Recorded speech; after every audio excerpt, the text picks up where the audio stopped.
नमस्कार, जोहार। मैं उमेश कुमार झा, आप देख रहे हैं झारखंड लाइव और मैं आपके लिए फिर झारखंड की कुछ नई खबरों को लेकर आया हूं। तो बने रहिए इस वीडियो के अंत तक मेरे साथ और देखिए पूरी रिपोर्ट।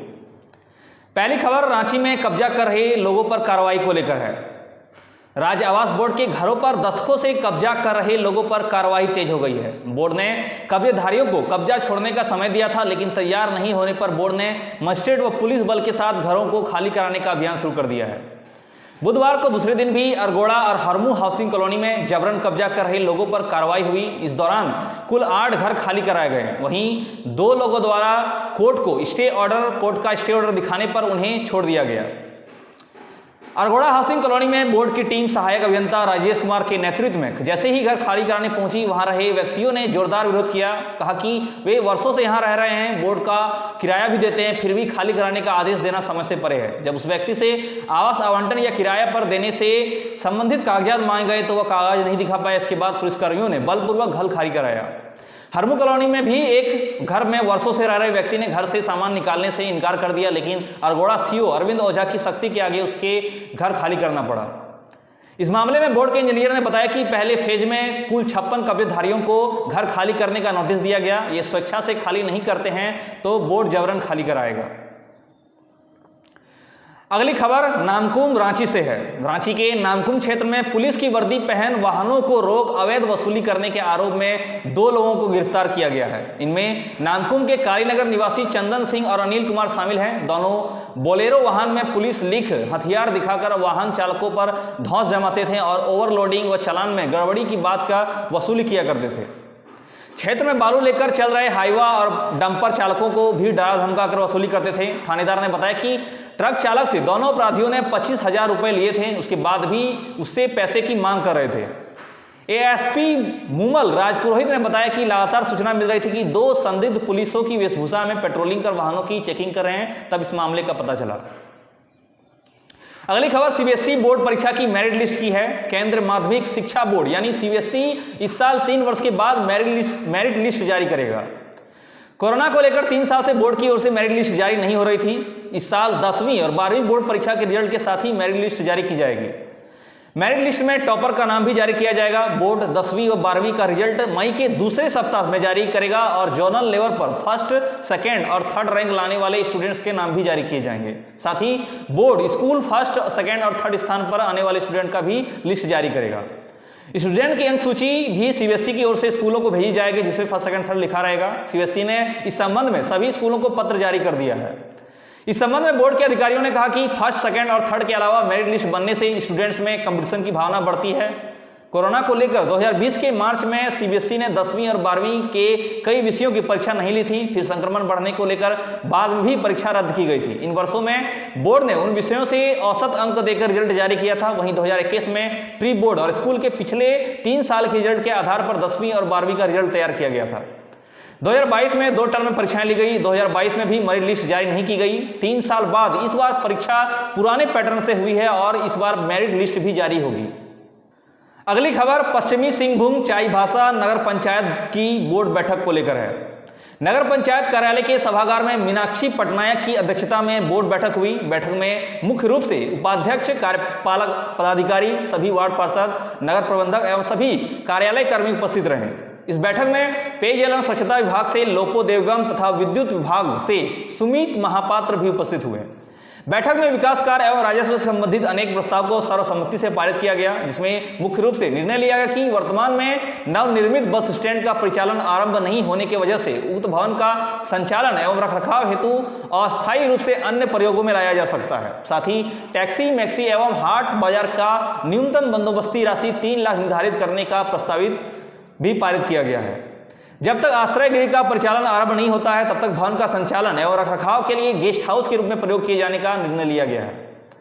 कन्हाई पोखर तथा पाटरा पोखर के सौंदर्यीकरण, सभी मुख्य चौक चौराहों पर हाई मास्ट लाइट, सभी ओपन जिम का सुदृढ़ीकरण, सभी पार्क का सौंदर्यीकरण एवं आवश्यकता अनुसार नए उपकरण एवं सामग्री का कार्य, राहगीरों एवं बाजारों में आमजनों हेतु 5 मुख्य स्थानों पर 5000 लीटर की पानी की टंकी की व्यवस्था, गैरेज चौक में स्थित खाली जमीन का अस्थायी टैक्सी मैक्सी का स्टैंड तथा दोनों शमशान घाटों के रास्ते में सोलर स्ट्रीट लाइट तथा शमशान काली मंदिर के पास गार्डवाल का निर्माण, किचन, पूजा मंडप एवं पानी टंकी के साथ व्यवस्था करने का प्रस्ताव पारित किया गया।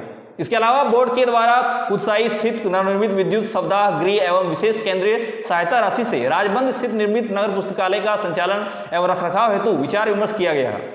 प्रधानमंत्री आवास योजना के अंतर्गत नैरोडी में निर्मित प्लॉटों को लाभुकों को यथाशीघ्र यानी कि शीघ्र ही हस्तांतरण करने का भी निर्देश दिया गया है। अगली खबर हाईकोर्ट से है। राज्य में अवैध बालू घाटों से संबंधित मामलों में राज्य सरकार की ओर से जवाब नहीं दाखिल करने पर हाईकोर्ट ने कड़ी नाराजगी जताई है। इस मामले में बुधवार को चीफ जस्टिस संजय कुमार मिश्र की खंडपीठ ने राज्य सरकार पर 10,000 रुपए का जुर्माना लगाया है। वहीं राज्य में हो रहे अवैध बालू उठाव पर रोक जारी रखी है। मामले की अगली सुनवाई 14 जून को होगी। पिछली सुनवाई में कोर्ट ने department of mining and geology और Jharkhand state mineral development corporation को निर्देश दिया था कि राज्य में अवैध बालू उठाव पर रोक लगाएं।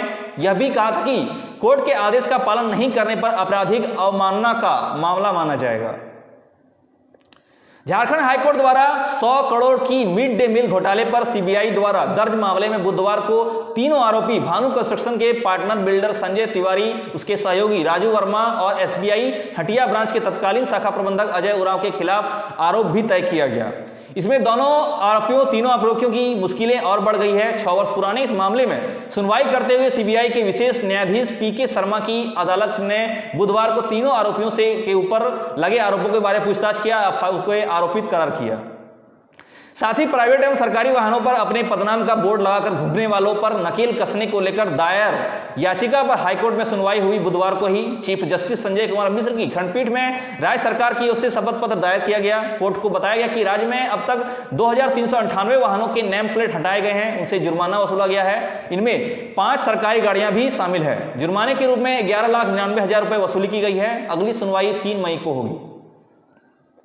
अगली खबर निकाय जनप्रतिनिधियों को लेकर है। रांची नगर निगम सहित राज्य के 34 नगर निकायों के जनप्रतिनिधियों का कार्यकाल 27 अप्रैल को समाप्त हो जाएगा। शुक्रवार से सभी निकाय जनप्रतिनिधि विहीन हो जाएंगे। ऐसे में अफसरों के भरोसे ही काम होंगे। इसे देखते हुए रांची मेयर आशा लकड़ा ने मुख्यमंत्री को पत्र लिखकर नगर निकायों के जनप्रतिनिधियों के कार्यकाल की अवधि को विस्तार देने की मांग की है। उन्होंने कहा कि शहरी निकायों में जनप्रतिनिधियों के नहीं रहने से अफसरशाही हावी हो जाएगी। आम लोगों की समस्याएं सुनने वाला कोई नहीं रहेगा, क्योंकि हर व्यक्ति अफसरों से सीधे नहीं मिल सकता। इसलिए रांची सहित सभी निकायों के कार्यकाल को अवधि विस्तार किया जाए। उन्होंने कहा कि निकाय चुनाव को लेकर राज्य में सरकार गंभीर नहीं है, उन्हें विलंब है। ट्रिपल टेस्ट के नाम पर भी चुनाव टालने का प्रयास है। अगली खबर पश्चिमी सिंहभूम से जन जागरूकता अभियान की है। डीसी के निर्देशानुसार बाल संरक्षण कार्यालय मोहनपुर तथा बाल विकास परियोजना कार्यालय मनोहरपुर के संयुक्त तत्वाधान में बुधवार को प्रखंड के छोटा नागपुर पंचायत के जोजो गुड्डू गांव में दूषित पानी तथा झाड़ फूक गुनी ओझा के चंगुल की समस्याओं से निजात पाने के लिए जिला प्रशासन द्वारा जन जागरूकता अभियान चलाया गया। Protection officer doctor Krishna Kumar Tiwari ने बताया कि राष्ट्रीय बाल अधिकार संरक्षण आयोग नई दिल्ली के आदेश में प्रदूषित जल की समस्या से निजात पाने के लिए ग्रामीणों को विभिन्न तकनीक ज्ञान से शुद्ध जल पीने योग्य बनाने के लिए आवश्यक जानकारी दी गई है। साथ ही उन्होंने चूहा तथा अन्य जमा जल पीने के कई नुकसान के बारे में भी बताया। उन्होंने बताया कि इस प्रकार की अशुद्ध जल पीने से शरीर में कमजोरी, ऐंठन, पेचिस, हैजा, डायरिया, टाइफाइड, त्वचा रोग, ट्रैकोमा आदि होने का खतरा रहता है। ऐसी स्थिति को संभालने के लिए झाड़ फूक ओझा के पास न जाकर टोल फ्री नंबर 108 पर कॉल कर मरीज को तत्काल हॉस्पिटल ले जाना चाहिए। इसके अलावा उन्होंने युवाओं को धूम्रपान के दुष्प्रभाव के बारे में सलाह दी तथा उन्हें भी जन जागरूकता अभियान चलाने के लिए प्रेरित किया, जागरूक करने को कहा। बाल विकास परियोजना पदाधिकारी गीता सोय ने बताया कि यदि किसी व्यक्ति को सांप या अन्य जहरीले जीव काट ले तो मरीज को झाड़ फूक कराने की बजाय जल्दी से सबसे पहले नजदीकी अस्पताल ले जाएं। साथ ही उन्होंने डायन प्रथा से संबंधित कानूनों के बारे में प्रकाश डाला। उन्होंने समाज में परस्पर सहयोग करने की बात कही ताकि किसी परेशानी हो तो किसी को मिलकर उसका समाधान किया जा सके। वहीं रोहित कुमार गुप्ता ने महिलाओं की विभिन्न समस्याओं के समाधान के लिए वन स्टॉप सेंटर के निःशुल्क सहायता के लिए टोल फ्री नंबर 181 में कॉल करने के लिए लोगों को प्रेरित किया। अगली खबर झारखंड में बढ़ रहे कोरोना संक्रमण की है। झारखंड में कोरोना संक्रमण के मामलों में लगातार बढ़त दर्ज की जा रही है। बीते दिन जमशेदपुर में कोरोना संक्रमण के 89 छात्राओं समेत 103 संक्रमित मिले हैं। स्कूल में मिले संक्रमण का मामला बड़ा संकेत है कि खतरा और बढ़ सकता है। राज्य में पिछले 6 दिनों के आंकड़े पर नजर डालें तो राज्य में 306 मरीज मिले हैं। अप्रैल माह में प्रतिदिन औसतन 7.8 मरीज मिल रहे हैं। 25 अप्रैल के बाद से संक्रमण के आंकड़ों में भारी तेजी देखी जा रही है। राज्य में एक तरफ सैंपल टेस्टिंग की संख्या बढ़ाई गई है, वहीं दूसरी तरफ सैंपल के लिए जांच के लिए पेंडिंग मामलों की संख्या 25 अप्रैल तक 6,574 हो गई है। राज्य में जांच रिपोर्ट के लिए कई लोगों को लंबा इंतजार करना पड़ रहा है। राज्य में कोरोना संक्रमितों की पहचान के लिए जा रहे सैंपल की संख्या भी लगातार घट रही है। इन वजहों से भी संक्रमण का खतरा बढ़ रहा है। राज्य में पूर्वी सिंहभूम में कोरोना संक्रमण के मामले सबसे ज्यादा हैं। इसके बाद रांची में संक्रमितों की संख्या भी ज्यादा है। संक्रमण के मामलों में एक तरफ बढ़त दर्ज की जा रही है, वहीं दूसरी तरफ डॉक्टर सलाह दे रहे हैं कि इस वेरिएंट से ज्यादा डरने की जरूरत नहीं है। अगली खबर झारखंड में मौसम की। झारखंड में बदले मौसम ने बड़ी राहत दी है। 27 अप्रैल को सुबह से ही आकाश में बादल छाया रहा, तपती गर्मी से राज्य में बड़ी राहत मिल रही है। गर्मी के मौसम में प्री मानसून और पकड़ा रहा है। प्री मानसून में बारिश अच्छी होने लगी है। रांची के मौसम केंद्र के अनुसार 1 मार्च से लेकर 26 अप्रैल तक 98 मिलीमीटर बारिश हो चुकी है। मौसम विभाग ने 2 मई तक इसी तरह के मौसम का अनुमान लगाया है। मौसम वैज्ञानिक अभिषेक आनंद ने बताया कि राज्य में आंशिक बादल बन रहे हैं। 2 मई तक कहीं कहीं हल्के से मध्यम दर्जे की बारिश होने की संभावना है। आपको बता दूं 28 अप्रैल को दक्षिणी और सटे मध्य झारखंड में गर्जन के साथ बारिश की संभावना मौसम विभाग द्वारा बताई गई है। आने वाले 5 दिनों के दौरान तेज हवा और गरज के साथ बारिश होगी। 40 से 50 किलोमीटर प्रति घंटे की रफ्तार से तेज हवा के साथ वज्रपात का भी अलर्ट जारी किया गया है। अधिकतम तापमान में बड़े बदलाव की कोई संकेत नहीं है, बस वज्रपात होगा थोड़ा सा। फिलहाल अभी के लिए इतना ही। हम आगे आपसे फिर मिलेंगे नई खबरों के साथ। हमारे साथ अंत तक बने रहिए। धन्यवाद और झारखंड की हर खबरों से जुड़े रहने के लिए देखते रहिए झारखंड लाइव।